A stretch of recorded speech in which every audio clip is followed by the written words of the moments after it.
बिस्मिल्लाहिर्रहमानिर्रहीम। अस्सलाम वालेकुम डियर स्टूडेंट्स। आज हम अपने नेक्स्ट चैप्टर का आगाज़ करेंगे।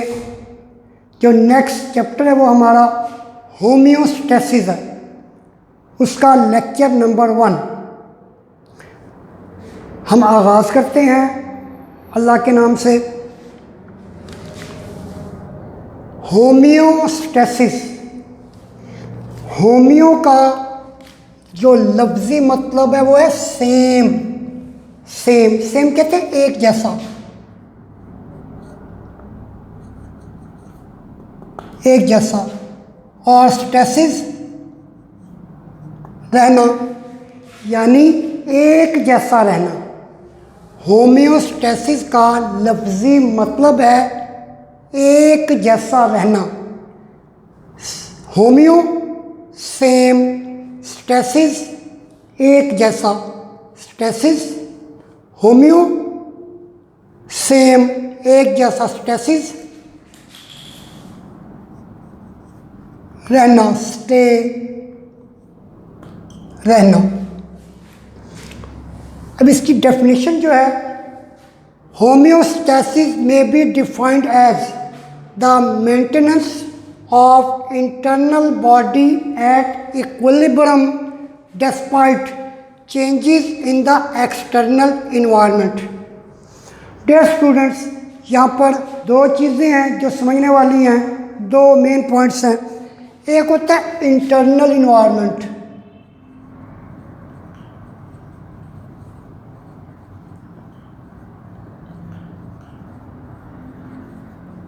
Internal environment. Those environment या such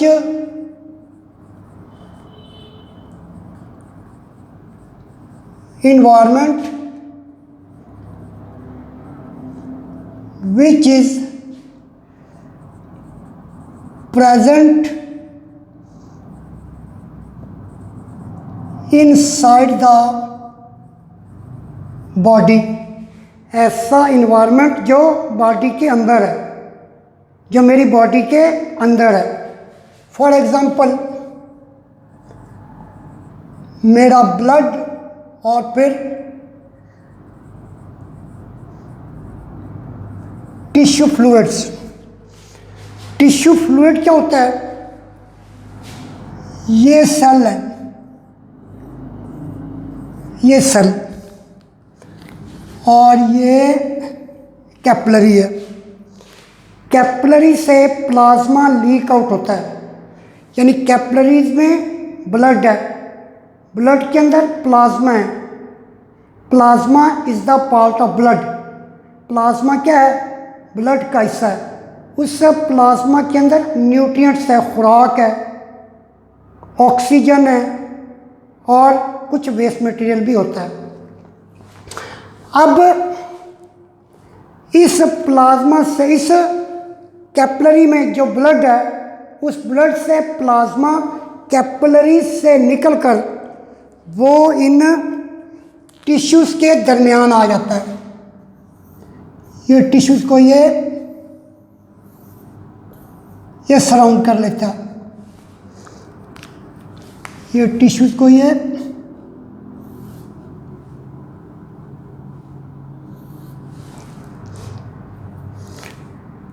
टिश्यूज़ को ये सराउंड कर लेता है। ये जो प्लाज्मा बाहर आया है, इस प्लाज्मा को टिश्यू फ्लूइड कहते हैं। टिश्यू फ्लूइड यानी कि टिश्यू फ्लूइड की क्या तारीफ करेंगे? Tissue fluid, tissue fluid, such fluid which is present between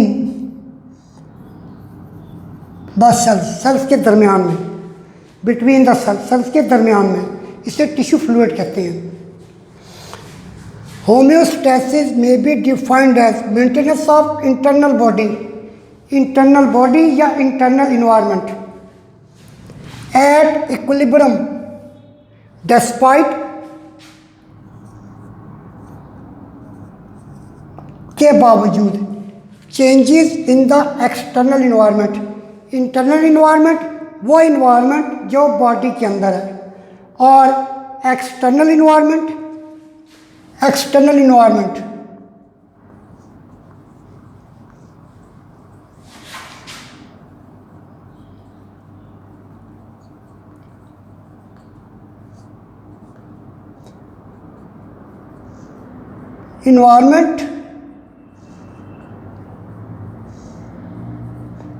which is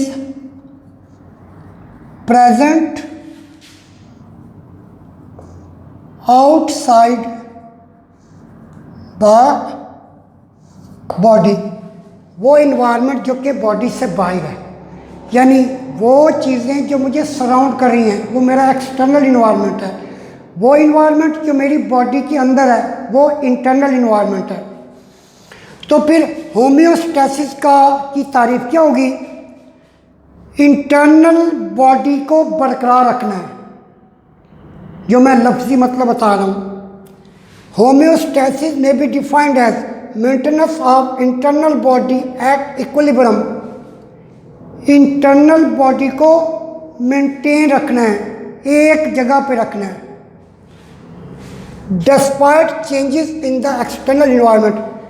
अगर एक्सटर्नल इन्वायरमेंट में कोई भी चेंज आ जाए, एक्सटर्नल इन्वायरमेंट में अगर कोई भी चेंज आती है, उस चेंज आने के बावजूद जो इंटरनल बॉडी टेम्परेचर है वो मेंटेन रहे, यानी इंटरनल बॉडी कंडीशन जो है वो नॉर्मल रहे। मैं दोबारा समझाता हूँ इसको।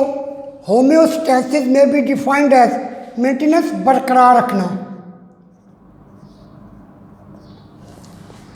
इंटरनल बॉडी को मेंटेन करना, इंटरनल बॉडी को मेंटेन करना, बजाय इसके कि एक्सटर्नल इन्वायरमेंट में कोई चेंज आए। सिंपली यूँ कहेंगे कि इंटरनल बॉडी कंडीशंस को नॉर्मल रखना, बजाय इसके कि एक्सटर्नल इन्वायरमेंट में कोई चेंज आए। होम्योस्टैसिस कहा जाता है कि इंटरनल बॉडी इन्वायरमेंट को मेंटेन करना, बजाय इसके कि अगर कोई एक्सटर्नल इन्वायरमेंट में चेंज आए। अगर एक्सटर्नल इन्वायरमेंट में चेंज आएगी तो इंटरनल इन्वायरमेंट मेंटेन रहेगा, कायम रहेगा, बरकरार रहेगा।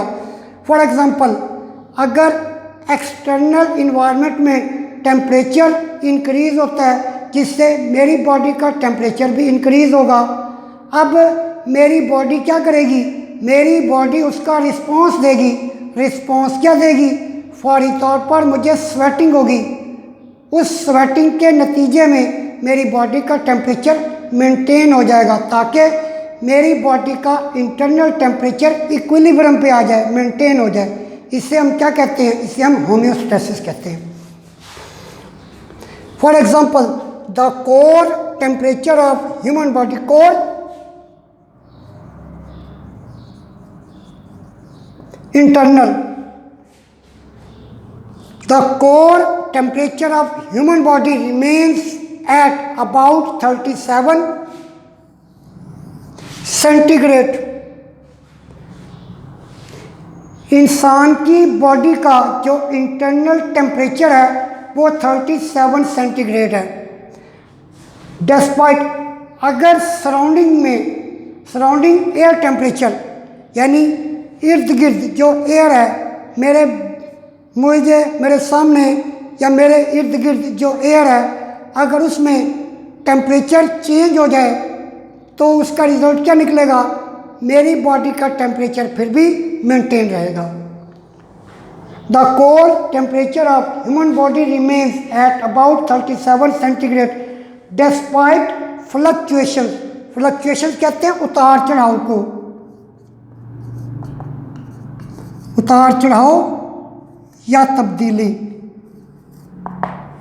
सराउंडिंग एयर टेम्परेचर में अगर फ्लक्चुएशंस आ जाएं, यानी सराउंडिंग एयर टेम्परेचर में, यानी एयर जो मुझे सराउंड कर रही है, अगर उस एयर का टेम्परेचर फ्लक्चुएट कर जाए, यानी ज़्यादा हो जाए, फिर भी मेरी बॉडी का टेम्परेचर कितना रहेगा? 37 सेंटीग्रेड रहेगा।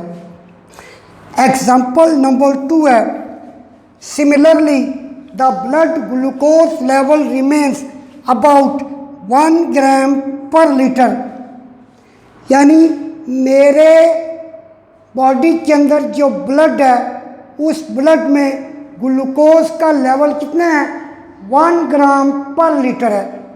जो नॉर्मल ब्लड होता है ह्यूमन के अंदर, वो 7 to 6 लीटर होता है, 7 to 6 लीटर।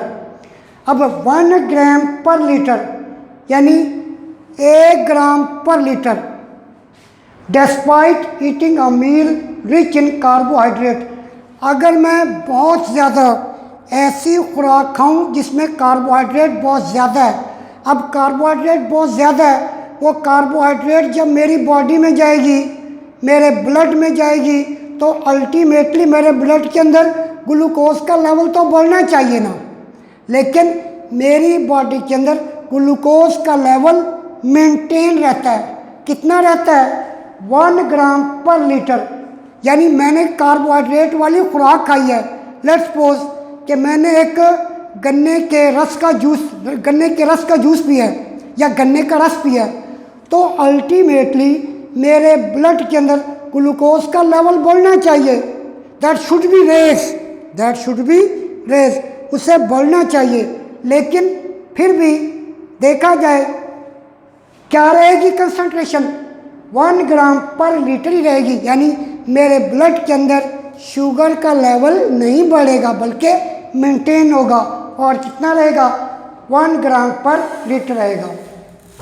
अब शॉर्ट क्वेश्चन भी आ सकता है, what is the significance of homeostasis? What is the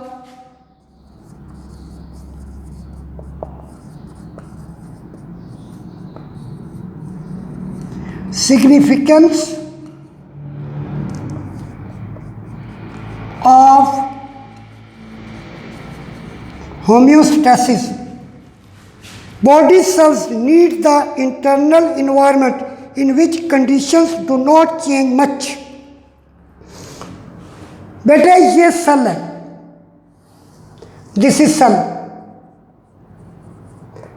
cell बहुत ज़्यादा कोशिश करता है, यानी अब यहाँ पर देखते हैं, ये जो सेल है, इस सेल के भी 2 इन्वायरमेंट हैं, इस सेल के भी, ये सेल है, इसके भी 2 इन्वायरमेंट हैं। एक कहलाता है एक्स्ट्रा सेलुलर इन्वायरमेंट, और दूसरा इंट्रा सेलुलर इन्वायरमेंट। एक्स्ट्रा कहते हैं बाहर, सेल से बाहर, सेल के बाहर वाला जो इन्वायरमेंट है, ये सेल के बाहर वाला इन्वायरमेंट है, ये सेल के बाहर वाला इन्वायरमेंट है, इसे कहते हैं एक्स्ट्रा सेलुलर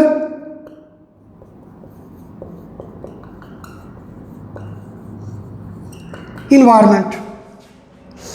और इंट्रा जो सेल के अंदर है, inside the cell, intracellular environment. Extracellular ऐसा इन्वायरमेंट जो सेल के बाहर है, इंट्रा सेलुलर इन्वायरमेंट जो कि सेल के अंदर है। Body cell need the internal environment in which conditions do not change much, यानी सेल के अंदर का जो इन्वायरमेंट है, सेल के अंदर जो इन्वायरमेंट है, बुनियादी मकसद क्या है कि सेल के अंदर इतनी ज़्यादा चेंज ना आए, सेल के अंदर इतनी ज़्यादा चेंज ना आए, in which condition do not change much, यानी इसके अंदर जो कंडीशंस हैं वो ज़्यादा चेंज ना हो, यानी सेल के अंदर वाटर की मिकदार नॉर्मल हो, सॉल्ट की मिकदार नॉर्मल हो, ना ही पानी की मिकदार बढ़े ना ही सॉल्ट की मिकदार बढ़े, यानी सेल हर तरह से कोशिश करता है कि अपने अंदर का इन्वायरमेंट मेंटेन करे, ना ज़्यादा पानी की मिकदार हो ना कम पानी की मिकदार हो, ना ज़्यादा सॉल्ट की मिकदार हो ना कम सॉल्ट की मिकदार हो, यानी मिकदार उतनी हो जितनी सेल को रिक्वायर्ड है। Stable internal condition are important for efficient functioning of enzyme. अब बॉडी के अंदर स्टेबल कंडीशन हो, स्टेबल बॉडी का टेम्परेचर 37 सेंटीग्रेड पे हो, बॉडी का टेम्परेचर नॉर्मल हो, बॉडी के अंदर या बॉडी के अंदर ना ज़्यादा पानी की मिकदार हो ना ज़्यादा सॉल्ट की मिकदार हो, बॉडी के अंदर ना ज़्यादा वेस्ट मटेरियल हो, यानी स्टेबल कंडीशन हो, हर चीज़ नॉर्मल हो। ये बहुत ज़रूरी है एंजाइम के काम करने के लिए। अगर बॉडी का टेम्परेचर 37 सेंटीग्रेड होगा जिसके नतीजे में बॉडी के एंजाइम शानदार तरीके से काम करेंगे, यानी मेटाबॉलिज्म बहुत अच्छा होगा, केमिकल रिएक्शंस एक्यूरेट होंगे, बिल्कुल सही होंगे। अब हमारे पास एग्जांपल्स हैं होम्योस्टेसिस की। पहली एग्जांपल क्या है? Osmo regulation. ऑस्मो कहते हैं पानी को, वाटर एंड सॉल्ट कह लो आसानी के लिए, रेगुलेशन कंट्रोल, यानी ऑस्मो रेगुलेशन कहा जाता है कि बॉडी के अंदर वाटर और सॉल्ट की कंसंट्रेशन मेंटेन रहे, बॉडी के अंदर, बॉडी के फ्लूइड के अंदर, यानी ब्लड और टिश्यू फ्लूइड में वाटर और सॉल्ट की कंसंट्रेशन मेंटेन हो, ना ज़्यादा पानी की मिकदार हो ना ज़्यादा सॉल्ट की मिकदार हो ना ज़्यादा वेस्ट मटेरियल हो। It is the maintenance of the amount of water and salt in body fluid, यानी बॉडी फ्लूइड के अंदर पानी और सॉल्ट की कंसंट्रेशन या मिकदार मेंटेन रहे, बरकरार रहे, ना ज़्यादा मिकदार हो ना कम मिकदार हो। ब्लड एंड टिश्यू फ्लूइड मैंने आपको यहाँ पर समझाया है। We know that the relative amount of water and salt in body fluid and inside cell control the process of diffusion and osmosis which are essential for the functioning of cell। अब देखो बेटे, मैंने पहले भी बताया है कि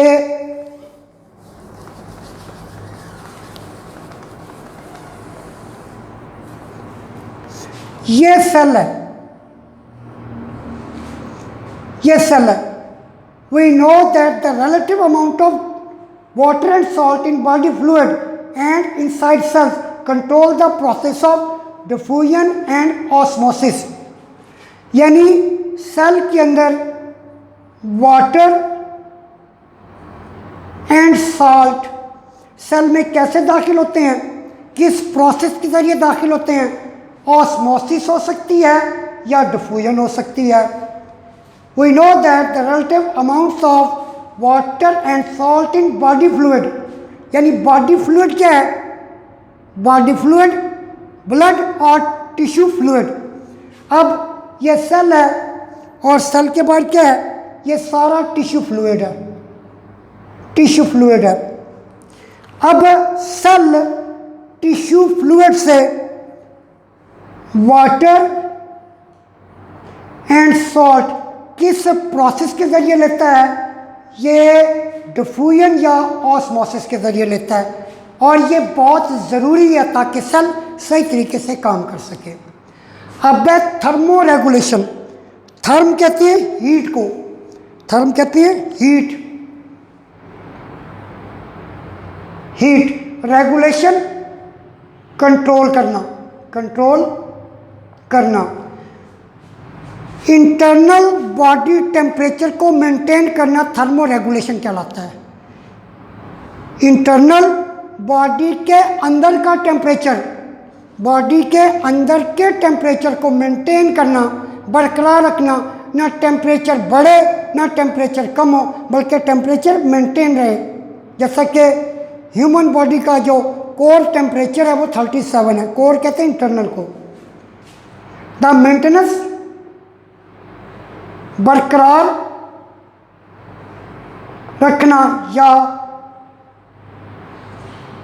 कायम रखना, यानी इंटरनल बॉडी टेम्परेचर को मेंटेन करना थर्मो रेगुलेशन कहलाता है। For example the enzymes of body work best, यहाँ पर भी मैंने आपको समझाया, अब यहाँ पर भी दोबारा बता रहा हूँ। जब बॉडी का टेम्परेचर 37 के राउंड अबाउट होता है, 37 के राउंड अबाउट से क्या मुराद है कि ये टेम्परेचर 36 सेंटीग्रेड से लेकर 38 सेंटीग्रेड तक रहता है। लाजमी नहीं कि 37 हो, 36 हो सकता है, 38 हो सकता है, 37 हो सकता है। Enzyme of body work best at particular temperature, फिर 37 क्या है, ये ऑप्टिमम टेम्परेचर है। ऑप्टिमम टेम्परेचर वो होता है, वो टेम्परेचर होता है जिसके ऊपर एंजाइम शानदार तरीके से काम करते हैं। तो जब बॉडी का टेम्परेचर ऑप्टिमम टेम्परेचर होगा तो बॉडी के अंदर जो एंजाइम है वो बहुत शानदार तरीके से काम करेंगे, वो बहुत ही बेहतरीन तरीके से मेटाबॉलिज्म करेंगे, केमिकल रिएक्शंस की रफ्तार को बढ़ाएंगे। Best at a particular temperature, optimum temperature. अगर बॉडी का टेम्परेचर चेंज हो जाता है, यानी कि ऑप्टिमम टेम्परेचर से बढ़ जाता है या ऑप्टिमम टेम्परेचर से कम हो जाता है, तो उसके बहुत ही ख़तरनाक नतीजे हो सकते हैं।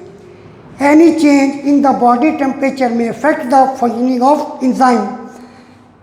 कोई भी चेंज आ जाए, फॉर एग्जांपल जैसे ही बॉडी का टेम्परेचर 37 से अबव जाएगा, यानी जैसे ही 40 से अबव गया है, तो अल्टीमेटली उसका रिजल्ट क्या होगा, बॉडी के सारे एंजाइम डी नेचर हो जाएंगे। डी नेचर सारे के सारे एंजाइम की ब्रेक डाउन हो जाएगी, एंजाइम टूट जाएंगे। इसलिए कोर टेम्परेचर का मेंटेन होना बहुत ज़रूरी है ताकि एंजाइम शानदार तरीके से काम कर सकें। जो तीसरा है वो है एक्सक्रीशन। ये प्रोसेस है होम्योस्टेसिस का। In the process the metabolic waste. Metabolic waste क्या होते हैं? Metabolic waste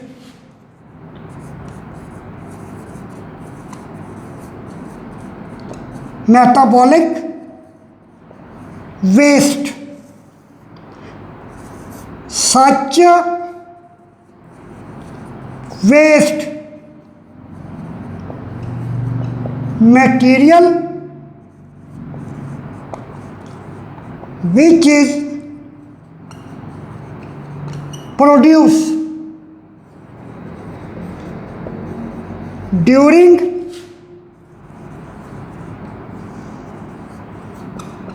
metabolism of food।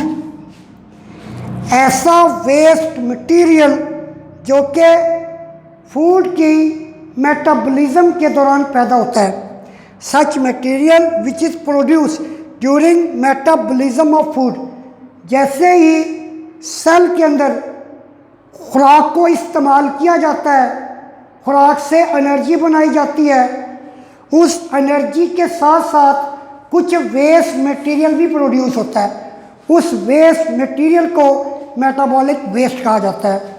Such waste material which is produce, ऐसा वेस्ट मटेरियल जब सेल के अंदर खुराक की मेटाबॉलिज्म होगी, खुराक के साथ केमिकल रिएक्शंस होंगे, यानी खुराक के केमिकल रिएक्शन। सेल के अंदर खुराक यूटिलाइज होगी, जैसे ही सेल के अंदर खुराक यूटिलाइज होगी एनर्जी बनेगी, एनर्जी के साथ साथ वेस्ट मटेरियल बनेगा। वो वेस्ट मटेरियल क्या कहलाएगा? मेटाबॉलिक वेस्ट कहलाएगा। जैसे फॉर एग्जांपल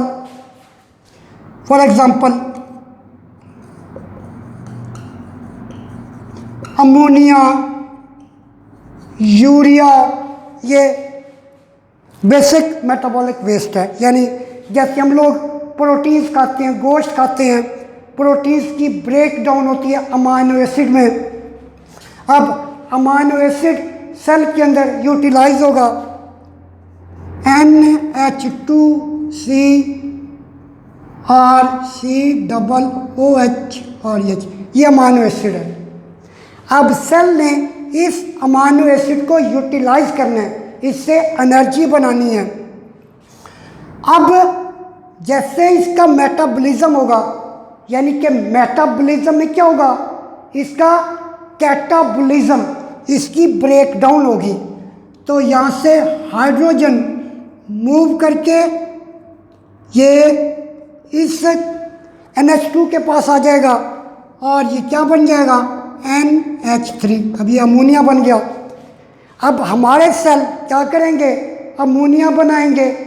कब बनाएंगे? जब अमाइनो एसिड की ब्रेकडाउन होगी। और यही अमोनिया फिर हमारे लीवर में जाकर यूरिया में कन्वर्ट होगा और फिर वही यूरिया ब्लड के ज़रिए किडनीज में आएगा, गुर्दों में आएगा और गुर्दे फिर यूरिन के ज़रिए इस यूरिया को बाहर निकाल देंगे। It is a process of homeostasis. ये होम्योस्टेसिस का प्रोसेस है। In the process the metabolic waste, जितने भी मेटाबॉलिक वेस्ट हैं वो बॉडी से बाहर निकाल दिए जाते हैं। एलिमिनेटेड, खारिज करना, निकालना, जिस्म से बाहर निकालना, जिस्म से बाहर निकालना, बॉडी से बाहर निकालना, ताकि इंटरनल कंडीशन मेंटेन रहे, इंटरनल कंडीशन मेंटेन रहे। अगर ये वेस्ट मटेरियल बॉडी से बाहर नहीं निकलेगा, अल्टीमेटली इस मेटाबॉलिक वेस्ट की मिकदार बढ़ेगी और यही मेटाबॉलिक वेस्ट इंसान के लिए बहुत ही ख़तरनाक साबित होंगे। यानी किस लिविंग ऑर्गेनिज्म के लिए ये बहुत ही ख़तरनाक होंगे। जैसे हमारे ब्लड के अंदर मेटाबॉलिक वेस्ट की मिकदार बढ़ेगी, अल्टीमेटली बहुत ज़्यादा ख़तरा होता है, बहुत ज़्यादा बीमारियों का ख़तरा होता है।